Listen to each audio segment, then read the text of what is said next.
Hello everyone. Today we're going to be talking about writing negative messages. With business communications come some negative messages. It doesn't matter whether you're a CEO or if you're at the bottom of the totem pole at whatever company that you're working for. At some point in time, you're going to have to deliver negative information to a client or customer or to someone within your company. And though some of us struggle with communicating negative information, there are others who actually do very well with it. And those of you who do very well with it, congratulations, go you. That's great. Others though, and I'll have to include myself in this too, sometimes struggle with it, and I think it's something that makes us all human. So, what I mean by negative messages is, if you think about it, so the example that our textbook gives us is, if you look at chapter 11, is the high-low company in London that decides to raise the amount of money that they're going to be charging passengers for giving cab rides. And within this section, they talk about how they handle it. In every company, at some point in time, prices are going to have to be raised, whether there's a service that's offered or it's a product-related industry. At some point in time, prices will change, and more than likely they're going to be raising. So you have to pass that on to the customer or the client. When you do so, you have to let them know. And some companies use this as a chance to not only let their customer know that the price is going to change, but also to remind them of the services that they're offering. Occasionally, they'll find a way to offer a new service to them. At the very least, they'll be sure to remind them of all the wonderful things that they've been offering all this time. And they might even highlight some of those things or some of those services and products that customers might forget about. For example, you might notice that Amazon will annually change their price. And at the same time, they'll put out press releases or news releases talking up their music service or limited music service that they offer all of their customers for free. And that's a way that they let you know that, hey, there's this service that we offer you. It is limited, but we do offer it to you for free. And that free has an asterisk next to it, by the way. In case you've ever seen it before, it looks a little something like this. And that asterisk, of course, means there's something going on there, right? It's not completely free. But this is part of the way that companies manage their negative messages. This has completely taken our minds off of the fact that they've raised the price of Amazon and our yearly subscription, right?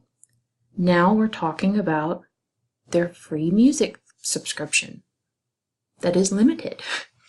That's because it's a service they offer along with it. And we'll talk about the meaning of free and all of this later on this semester. So back to our topic, writing negative messages. There are a lot of ways to do this, and our book goes through a few processes for how you can negotiate writing negative messages. And for this class, you're not going to be speaking over the phone or anything like that, or speaking directly with a client. Of course, you're going to be writing out this negative message, right? Because we're in a writing class. So before going over what the book offers you, the first thing I'd like to go over with you is an example. This is called the Stewie Insult Sandwich. And yes, that's right, the Stewie insult sandwich. If you've ever watched Family Guy, which I'm a little embarrassed to admit that I have in the past and that I still sometimes do, there is a character on Family Guy called Stewie. It's the baby. I don't necessarily endorse all or promote all of the views promoted by the show, I should note. Neither does the school, or any school for that matter.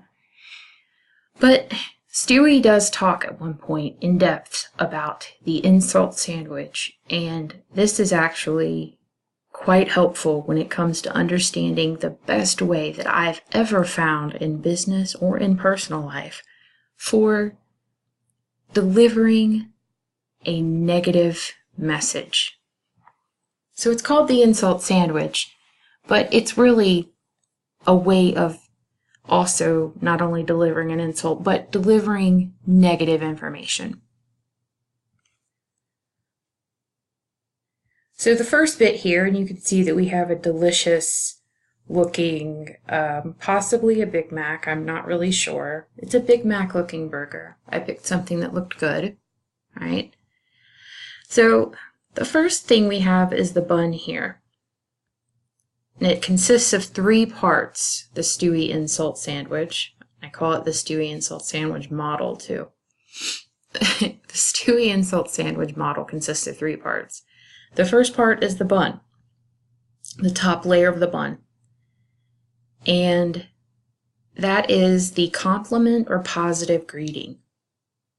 So for example, if you were delivering, say, negative information to a customer or client in a letter, possibly a letter that could also be an assignment for this course, the first thing you might do within that letter is include a positive greeting.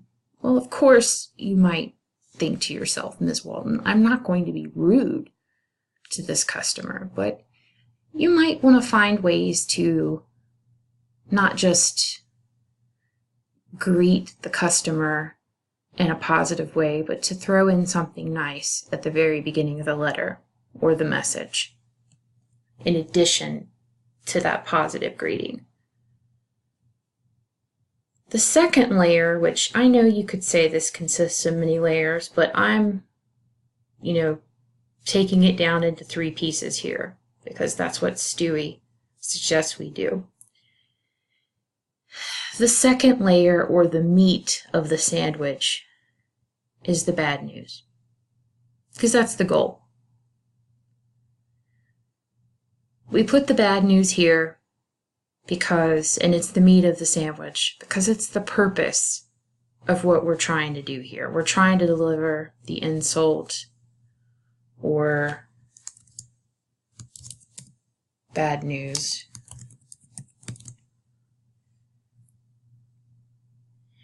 And it seems to work well here for a lot of reasons. Now, first off, people never like to hear bad news.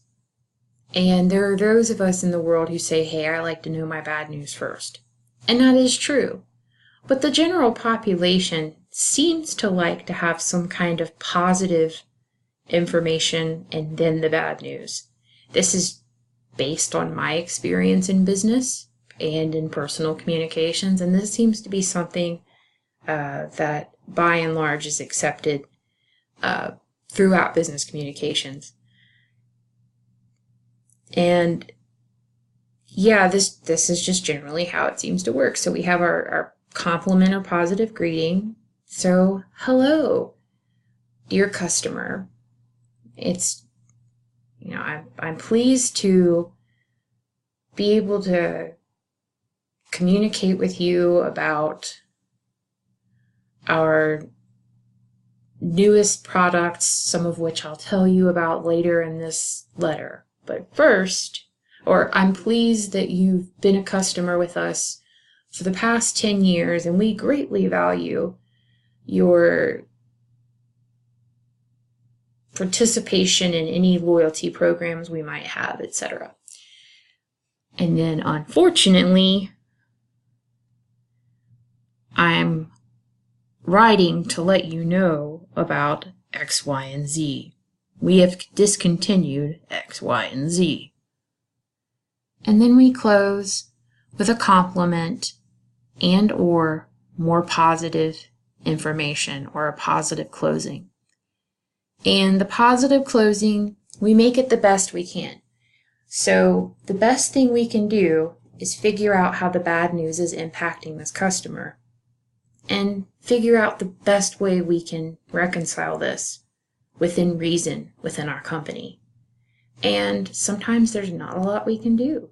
Sometimes we can offer them a voucher for half off of their next purchase, or we can offer our personal assistance with a matter, and we can give them our phone number to make sure they know that they can reach out to a specific voice. And sometimes in sales, if there's something's being discontinued and or there's difficulty getting a part for a car or something like that, there are salespeople who will, or sales managers who will include their phone number and even their cell phone number at the bottom of a letter to a customer, letting them know that this is another way you can get in touch with me, and I'm giving you this additional information because I consider you important to me and you're very valuable. And you say things like that. And even though you're delivering the bad news or the insult, it comes across more smoothly. And this is, in general, the way that bad news is communicated in, or negative messages are communicated in the best way possible within business communications. It's the Stewie insult sandwich. Positive information or positive greeting and compliment, bad news, compliment, and or positive closing. That's how that works.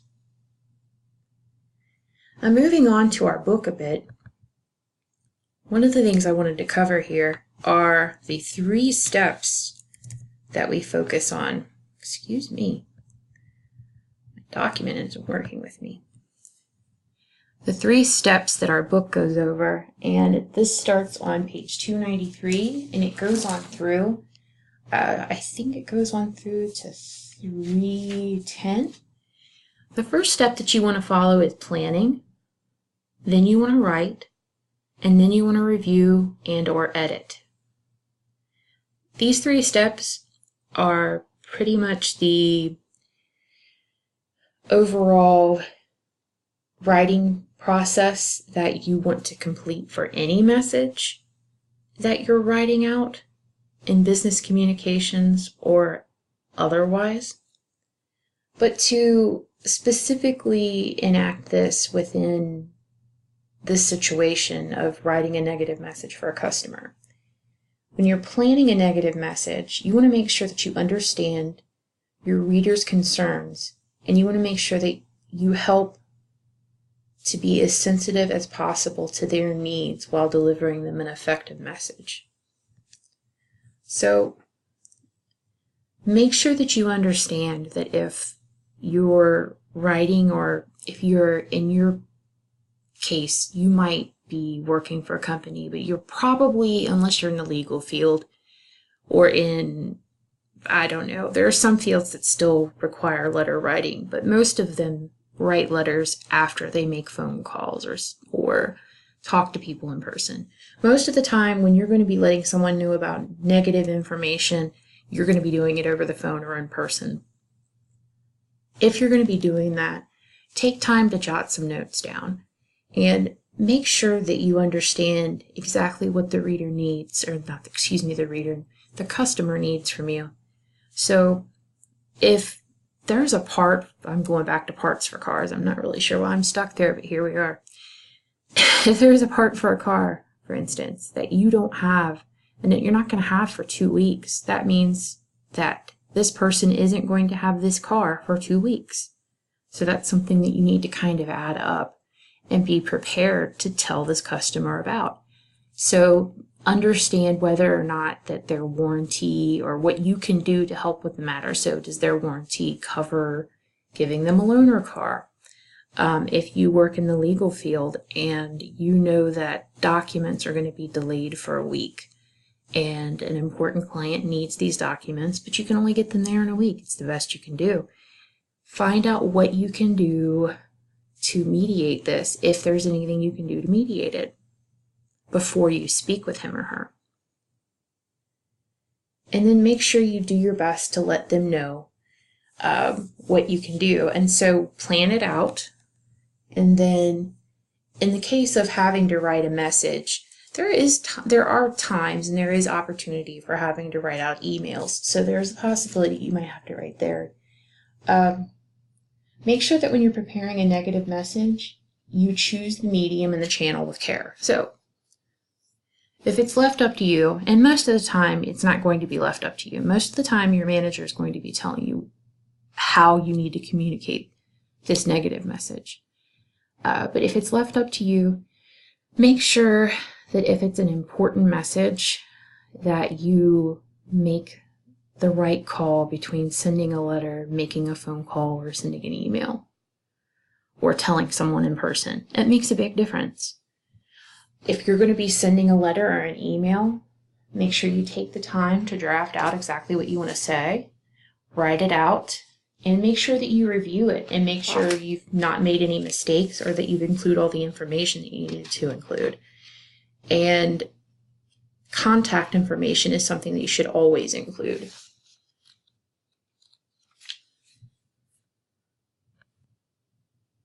If you look at page 298, you'll see that there is a letter listed by Infotech that covers exactly what I'm talking about: the planning, the writing, and the completion of a letter.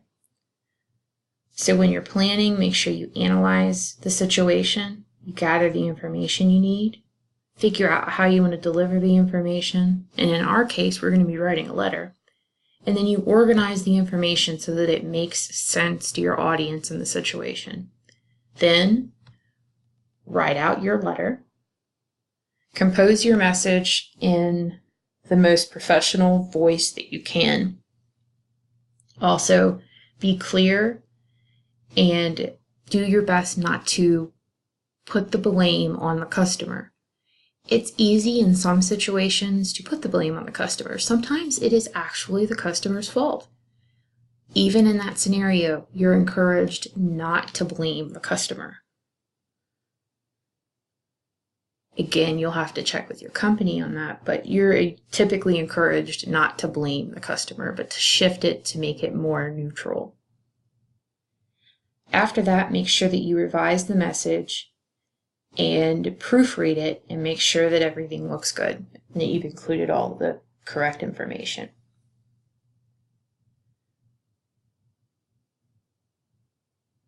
So, as I mentioned before, just as a quick closer, make sure that you use the Stewie's Insult Sandwich model and begin with a positive greeting or positive information.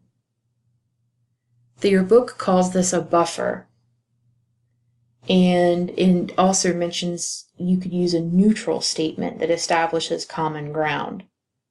And one good buffer is an expression of appreciation for the customer and valuing their participation in any programs, or just valuing having them as a customer for however long they've been a customer of your establishment.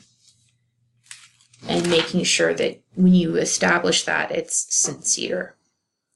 Then you deliver the bad news and any reasons or additional information that they might need to follow up.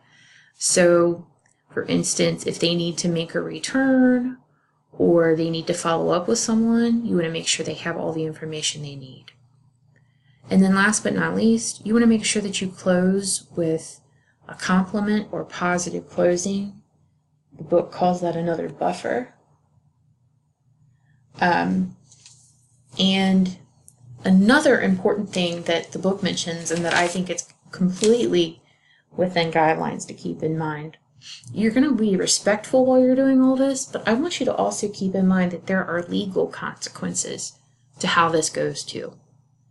depending on who you work for and what you're doing, there can be great legal consequences to what you say and how you say it.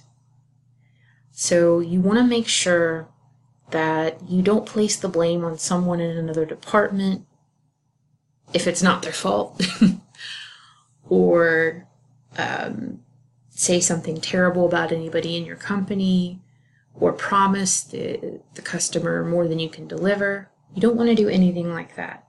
You want to make sure that you remain ethical and you remain